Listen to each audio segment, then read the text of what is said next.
Bienvenidos a Debate. Imagina que estás en un juicio. Dos testigos clave suben al estrado para contar exactamente el mismo evento. Vale, me sitúo. Uno de ellos jura que ocurrió en Jerusalén, esa misma noche, a puerta cerrada. Y el otro, en cambio, asegura categóricamente que fue en Galilea y que el asunto se alargó durante 40 días. Claro, a ver, en cualquier tribunal moderno, ese caso se caería a pedazos por perjurio al instante. Exacto. Pero, ¿y si esos testigos son los autores de la Biblia? Hoy nos adentramos en una exploración analítica profunda que surge precisamente de los comentarios bíblicos de la teóloga Marie Nevel-Sabut. Sí, unos comentarios fascinantes sobre los textos de la Ascensión del Señor, publicados en el blog de Thierry Yalas. Eso es. Y la pregunta central que estructura nuestro diálogo de hoy es, la verdad, muy potente. ¿Presentan estos textos bíblicos una evolución teológica armoniosa y pedagógica sobre la naturaleza de Dios? ¿O son en realidad el reflejo de rupturas radicales, de contradicciones históricas insalvables y de reformulaciones hechas a posteriori para sobrevivir a un trauma? Esa es la gran pregunta de hoy. Mi postura en este intercambio es clara. Estoy convencido de que el material analizado por Zabut revela una progresión teológica verdaderamente magistral. Una progresión donde los autores priorizan de forma deliberada el mensaje espiritual universal por encima de una crónica histórica exacta. Y mi postura frente a la tuya será que el propio comentario de Tabut expone de manera irrebatible cómo estos textos están plagados de contradicciones históricas que son sencillamente imposibles de conciliar. Estoy convencida de que hablamos de giros dogmáticos radicales, como la propia noción de la Trinidad, que no cayeron del cielo de forma suave, supusieron una ruptura violenta con el pasado literario e histórico de Israel. Bueno, para arrancar quiero ir directamente a la forma en que Tabut analiza las aparentes discrepancias.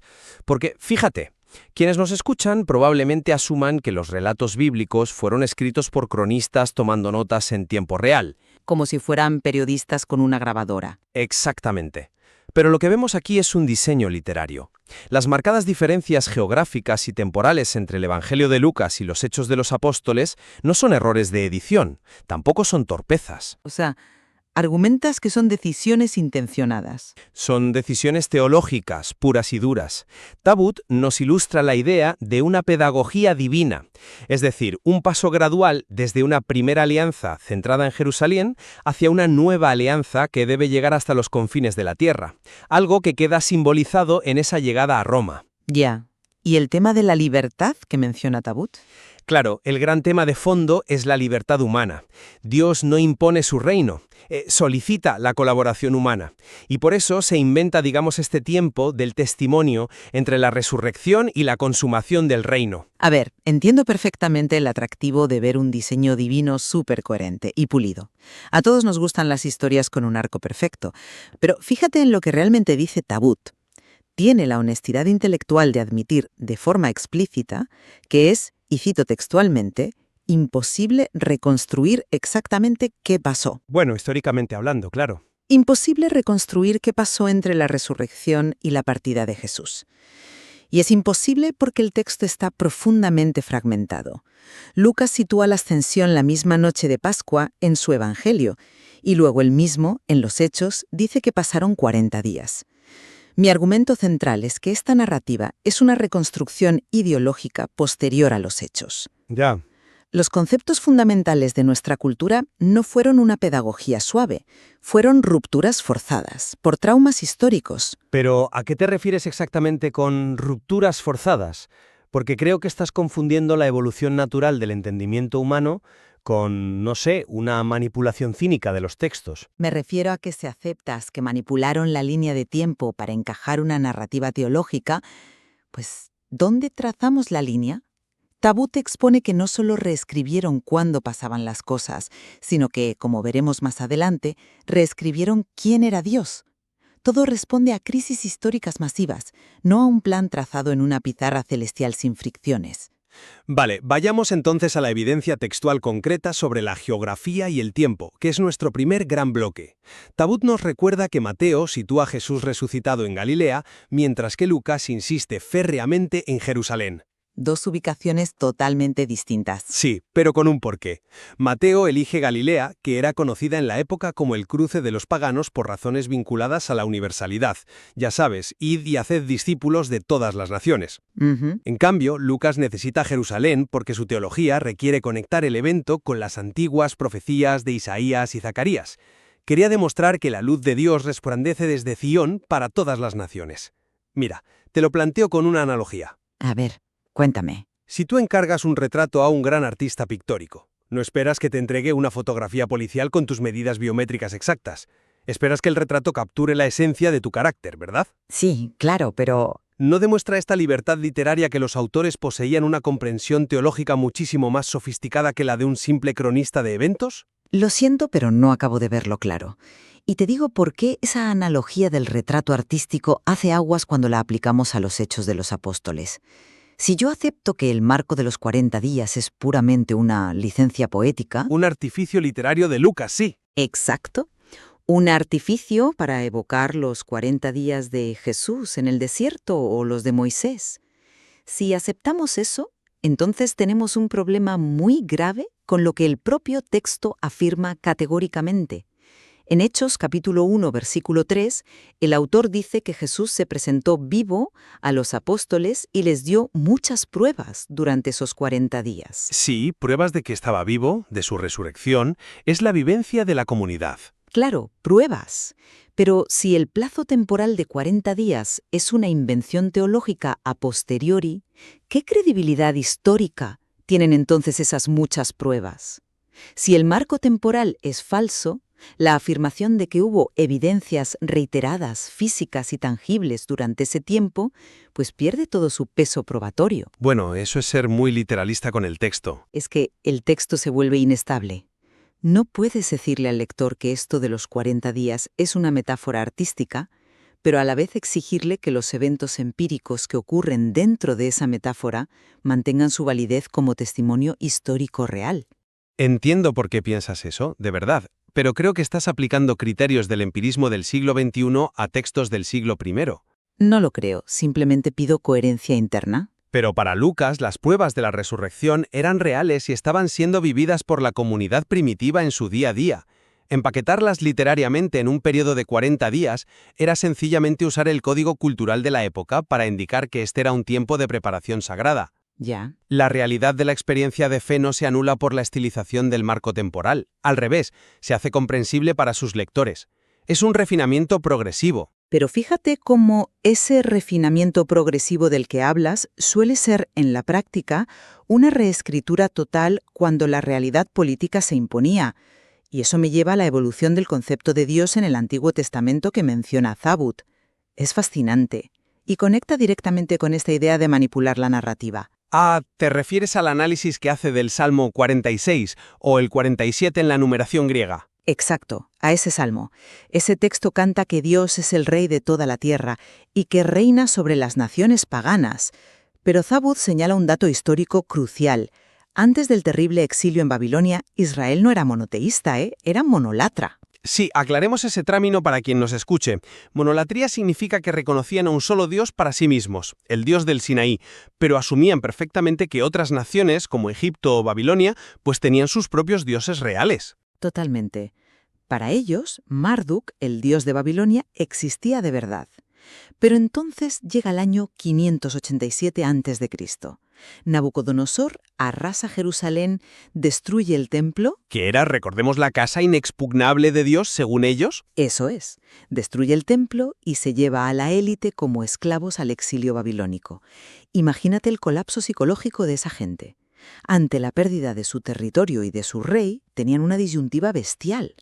O admitían que los dioses babilónicos eran más fuertes que su Yahvé y habían ganado la guerra, o reescribían toda su teología. Y optaron por lo segundo, claro. Optaron por lo segundo, sí. Inventaron el monoteísmo absoluto. Afirmaron que los otros dioses no existen, que su Dios es el único del universo y que Babilonia era solo un instrumento ciego que Yahvé estaba usando para castigarlos. Hombre, eso no es una hermosa expansión del conocimiento como tú sugieres. Es el mecanismo de defensa ideológico más espectacular de la historia de la humanidad. Ostras, esa es una lectura interesantísima, desde luego, pero desde mi perspectiva, peca de ser demasiado reduccionista. ¿Reduccionista por qué? Es innegable que el exilio babilónico fue el crisol, el trauma histórico absoluto, que forzó esa reevaluación, sí. Pero, a ver, ¿por qué el hecho de que una revelación ocurra a través de la historia humana, con todo su sufrimiento y su política real, iba a invalidar la naturaleza de esa revelación? Yo diría que la magnifica. La magnifica.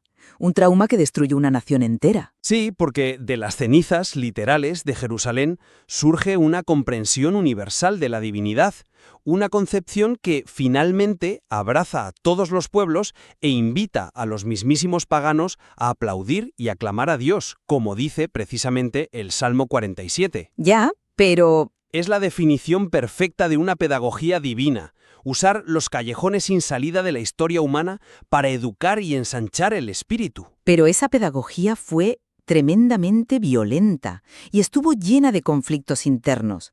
El texto de Tahut nos da un ejemplo perfecto con la figura del profeta Samuel. ¿Cierto? El episodio de la monarquía. Cuando los líderes de las tribus de Israel se acercan a Samuel y le piden un rey terrenal para, y cito, ser como las demás naciones, ¿cómo reacciona él? Lo considera una blasfemia absoluta. Para Samuel, aceptar un rey político era rechazar a Dios como único soberano. Claro. Los cambios teológicos en Israel nunca fueron un currículo escolar diseñado con delicadeza desde el cielo. Fueron adaptaciones forzosas, llenas de fricciones internas enormes. Claro que hubo fricciones. Somos humanos. Pero fíjate, lo que el profeta Samuel veía como una blasfemia en su momento, querer un rey terrenal, eventualmente se transforma en la semilla de la esperanza mesiánica. Bueno, tras muchos fracasos políticos. Exacto. Se dan cuenta, a base de decepciones, de que ningún rey humano, ni Saúl, ni David, ni Salomón, puede cumplir las expectativas de justicia absoluta. Y eso es exactamente lo que prepara el terreno, siglos después, para que Cristo reclame un poder que no es de este mundo. Ya veo por dónde vas. Va desplegando de forma asombrosa, y este despliegue alcanza su punto más alto y quizá su mayor complejidad teológica en el Nuevo Testamento. Supongo que me vas a llevar ahora al mandato final del Evangelio de Mateo y a las cartas de Pablo. Exactamente, me has leído la mente. Me refiero a la introducción de la Trinidad en el momento de la ascensión. Tahut nos lleva a la carta a los Efesios, donde San Pablo se muestra maravillado ante lo que él llama la gloria sin precio de nuestra herencia. Sí, el famoso pasaje de Mateo. Cuando Jesús se despide, en Mateo 28, les dice a los apóstoles: «Id pues y haced discípulos a todos los pueblos, bautizándolos en el nombre del Padre y del Hijo y el Espíritu Santo». Esta fórmula trinitaria, para mí, es la culminación perfecta de toda esta historia. ¿Culminación? Perfecta. Uf, eso es blanquear muchísimo la historia. Déjame terminar el punto. Verás por qué lo digo. Es perfecta porque Dios delega el poder en manos humanas. Fíjate en el inmenso respeto por nuestra libertad. Le confía una misión global a 11 hombres que, como nota Tahut en su texto, todavía dudaban en ese mismo momento. Dudaban bastante, sí. Pero el éxito no depende de su habilidad táctica humana, depende del Espíritu Santo. Tahut ilustra esto de forma muy cercana, muy simpática, con la anécdota del Papa Juan XXIII. Ah, la famosa anécdota de irse a dormir. Sí, me encanta. Cuando Juan XXIII estaba agobiado por el inmenso peso de gobernar la Iglesia en medio de la Guerra Fría, se iba a la cama y se decía a sí mismo: «Ángelo, qué tonto eres. El responsable de la Iglesia no eres tú, es el Espíritu Santo». Y entonces pues podía dormir en paz. Es una anécdota muy tierna, la verdad. Hay una coherencia bellísima en este sistema donde el ser humano colabora activamente, pero es la divinidad la que sostiene la estructura. A ver, la anécdota de Juan 23 es, sin duda, entrañable, pero creo que enmascara la inmensa gravedad y la violencia de lo que está ocurriendo a nivel textual e histórico en ese pasaje de Mateo 28. Tú lo llamas culminación perfecta, pero Tahut utiliza unas palabras muy específicas que lo cambian todo. Lo llama una verdadera revolución. Revolucionario en su alcance universal, por supuesto. Es para todas las naciones. No, no solo eso. Revolucionario en su herejía. Tenemos que entender cómo funcionaba la mente judía del siglo I. La instrucción de bautizar en el nombre de 3 personas iba en contra de absolutamente todo lo que los profetas habían enseñado. Bueno, era algo totalmente nuevo, claro. Acabamos de hablar de cómo sufrieron el exilio en Babilonia para forjar el monoteísmo radical. Para un judío observante de la época, educado desde la cuna, en la recitación diaria del Shema, ya sabes, escucha Israel, el Señor es nuestro Dios, el Señor es uno, escuchar una fórmula trinitaria no era una expansión hermosa. Les chocaría muchísimo, sí. Les sonaba exactamente a volver al politeísmo babilónico del que tanto les costó salir. Era incomprensible. Fue un salto conceptual inmenso, sin duda alguna. Fue una provocación teológica brutal. Tabut lo dice textualmente. La incomprensión de los judíos hacia los cristianos estaba inscrita aquí desde el primer minuto. Y por tanto la persecución era inevitable. Esto no fue una evolución pacífica de ideas. Fue un cisma que garantizaba que las comunidades se fracturarían. Sí, el conflicto era parte del proceso. El mismo Jesús lo anticipa en el Evangelio de Juan, capítulo 16, que también cita el material, cuando advierte que llegará la hora en que quienes los maten pensarán que están rindiendo culto a Dios. Entonces, mi pregunta es, ¿cómo podemos llamar a esto una progresión pedagógica armónica cuando su aplicación inmediata causó la ruptura de familias, derramamiento de sangre y un trauma social incalculable? Te respondo a eso. Porque la armonía del diseño a largo plazo no equivale a la ausencia de conflicto humano a corto plazo. El hecho de que la Trinidad fuera una revelación tan chocante e incomprensible para la mente judía subraya precisamente su origen trascendente. Piénsalo un segundo. A ver. Si la teología cristiana hubiera sido una mera invención de los apóstoles para ganar conversos fácilmente en Judea, jamás habrían formulado a un Dios trino. Habrían adaptado el mensaje a la estricta ortodoxia monolítica del Shema para evitar ser lapidados, ¿no crees? O quizá, y esto es muy factible, la comunidad de Mateo a finales del siglo I ya estaba separada del judaísmo normativo y necesitaba diferenciarse radicalmente creando su propia liturgia exclusiva. Podría ser. Pero la revolución de la que habla Tabut es la prueba de que el misterio excedía la capacidad de invención humana de su época. El conflicto que surge, esa incomprensión dolorosa de la que hablas, es como el dolor de parto de una comprensión teológica muy superior. Una comprensión superior que costó vidas. Sí, pero es la idea de que Dios en sí mismo es la relación, es amor. Y para que haya amor, debe haber una alteridad dentro de Dios mismo. Es una revelación tan vasta que, inevitablemente, sacudió los cimientos del siglo I. Pero dota al ser humano de una dignidad inmensa al hacerlo partícipe de esa dinámica íntima. El problema con esa defensa es que se basa en aceptar la premisa teológica a priori. Estás dando por sentado que los apóstoles actuaron valientemente en base a una verdad que ya les fue revelada en su totalidad. Pero si nos ceñimos al material crítico que aporta Tabut, nos topamos con una invención retrospectiva evidente. ¿Evidente por qué? Como señalé al principio, ni siquiera se ponen de acuerdo en cómo terminan las cosas. Marcos termina su evangelio original de forma muy abrupta, sin apariciones, con las mujeres huyendo aterrorizadas. Mateo ni siquiera incluye el evento de la ascensión como tal, solo esa aparición final en la montaña de Galilea. Son enfoques distintos, sí. Juan tiene su propio esquema místico donde resurrección y espíritu se mezclan el mismo día. Y Lucas, como ya vimos exhaustivamente, escribe dos versiones incompatibles consigo mismo. Lo cual, insisto, demuestra que no estaban obsesionados con la notaría histórica, estaban obsesionados con el significado espiritual de lo que habían vivido. Lo cual demuestra más bien que estamos ante comunidades primitivas que décadas después de la crucifixión están tratando desesperadamente de dar sentido a su experiencia y sobre todo justificando su escisión del judaísmo tradicional. La fórmula trinitaria de Mateo 28 es vista por la inmensa mayoría de la erudición crítica como una adición litúrgica posterior. Refleja la teología desarrollada por esa comunidad a finales del siglo I. No es una cita literal grabada con un micrófono en una montaña en Galilea en el año 30. Bueno, Tabut no niega el desarrollo literario. Exacto. Tabut nos insta a aceptar que las diferencias prueban que no buscaban realidad histórica. Mi punto es que, al abandonar la precisión empírica para abrazar la libertad ideológica, el texto revela las costuras de su propia fabricación humana. Las contradicciones son el rastro, las huellas dactilares que deja el conflicto humano a la hora de decidir quién controla la narrativa de quién es Dios. Bueno, llegados a este momento de nuestra exploración analítica, creo que es vital que hagamos balance y sinteticemos nuestras posturas a la luz del intenso intercambio que hemos mantenido hoy. Parece buena idea. A lo largo de esta discusión, que está basada en los exhaustivos comentarios de Marie-Noëlle Tabut, yo sigo firmemente convencido de que, más allá de esa precisión historiográfica y forense que tú le exiges a los textos, la Biblia construye un edificio teológico sumamente coherente. Un edificio con bastantes grietas, diría yo. Bueno, la discrepancia geográfica entre la Galilea de Mateo y la Jerusalén de Lucas, la evolución del Dios tribal al Rey universal, que vimos en el Salmo 47, e incluso el asombroso salto hacia la fórmula trinitaria que Pablo admira en Efesios.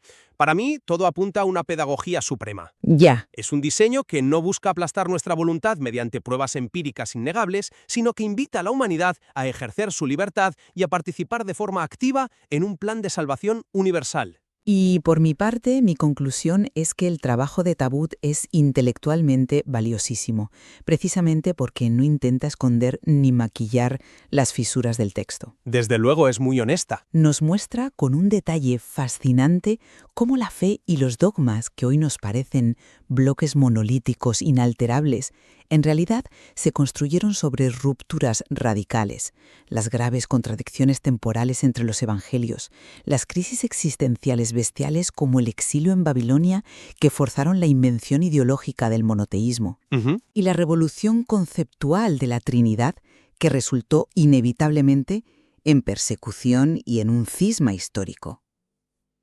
Todo eso demuestra que las Escrituras son un campo de batalla de ideas humanas. Reflejan el esfuerzo, a menudo desesperado y reescrito a posteriori, de dar sentido al caos y al trauma continuo de la historia. Para mí, muestran a seres humanos lidiando con la supervivencia, no un dictado armónico de una deidad.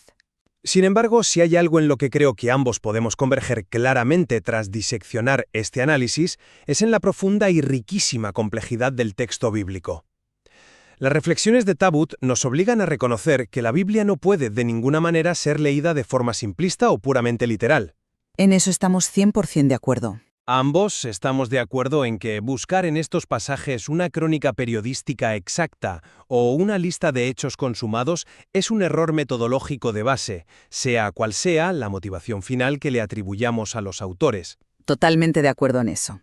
Ya sea que uno vea como tú un diseño literario elevadísimo e inspirado de forma divina, o que uno vea una serie de enmiendas ideológicas para sobrevivir a crisis históricas, como propongo yo, el reduccionismo literal empobrece terriblemente el material. La tensión en los textos está innegablemente ahí, a la vista de quien quiera leerla con espíritu crítico. Exacto.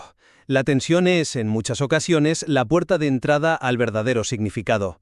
El material original que hoy hemos abordado ofrece todavía muchísimas más capas de profundidad sobre cómo estas creencias milenarias moldearon la concepción occidental del individuo, de la libertad y del devenir de la propia historia. Hay muchísimo que rascar en el texto original, sí. Así que invitamos a quienes nos escuchan a acudir a los textos fuente por sí mismos, a adentrarse en la riqueza intelectual de estos comentarios y a formarse su propio criterio. Si los evangelios son, como sugeríamos al principio, mucho más parecidos a un retrato artístico lleno de intención que a una fría y aburrida fotografía policial, pues la pregunta con la que debemos quedarnos es: ¿qué parte insondable de nuestra propia condición humana revela realmente ese retrato? Gracias por acompañarnos en este intercambio de perspectivas. Nos encontramos en la próxima exploración.